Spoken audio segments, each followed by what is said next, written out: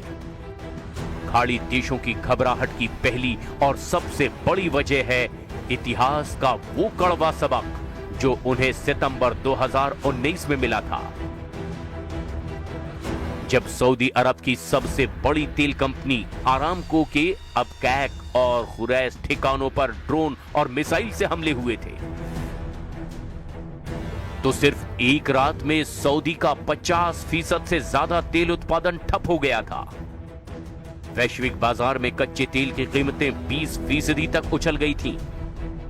ताजा आंकड़ों और खुफिया रिपोर्ट के मुताबिक आज 2026 में ईरान के पास 2019 के मुकाबले 4 गुना ज्यादा सटीक और लंबी दूरी की हाइपरसोनिक मिसाइलें जैसे फतह 2, सुसाइड ड्रोन, शाहिद 136 भी मौजूद है।